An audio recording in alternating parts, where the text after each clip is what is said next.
বিশ্বকবি রবীন্দ্রনাথ ঠাকুরের ১৬৫তম জন্ম জয়ন্তীকে কেন্দ্র করে গত দুদিন যাবৎ সামাজিক এবং মানবিক কর্মসূচি জারি রেখেছে আগরতলা সংহতি সংঘ। ধলেশ্বর এলাকার সংহতি সংঘের উদ্যোগে অনুষ্ঠিত হয় ছোটদের বংশে আঁকো প্রতিযোগিতা। রবীন্দ্র জয়ন্তী উপলক্ষে বিশিষ্ট শিশু চিকিৎসক ডাক্তার কেশব দেবনাথের তত্ত্বাবধানে অনুষ্ঠিত হয় একটি শিশু স্বাস্থ্য শিবির। একইভাবে এলাকার প্রবীণ মহিলাদের সংবর্ধনা জানানো হয়। ক্লাবের এই কর্মসূচির কথা তুলে ধরেন ক্লাব পরিচালন কমিটির সাধারণ সম্পাদক মুক্তি দেবনাথ। আমাদের গত দিনই শুরু করা হয়েছে রবীন্দ্রনাথের ১৬৫তম জন্ম জয়ন্তী উপলক্ষে।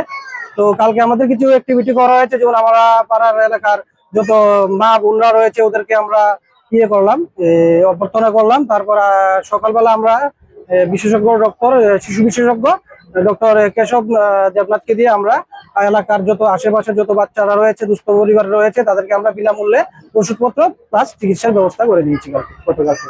আর আজকে এখন ড্রয়িং প্রতিযোগিতা চলছে, এলাকার আশেপাশের যত শিশুরা রয়েছে ওদেরকে নিয়ে আমরা একটা অ্যাক্টিভিটি করছি। রবিবারও ক্লাবের উদ্যোগে বিভিন্ন কর্মসূচি জারি রয়েছে। সন্ধ্যায় ক্লাব প্রাঙ্গণ অনুষ্ঠিত হবে সাংস্কৃতিক অনুষ্ঠান। Bureau report, news now.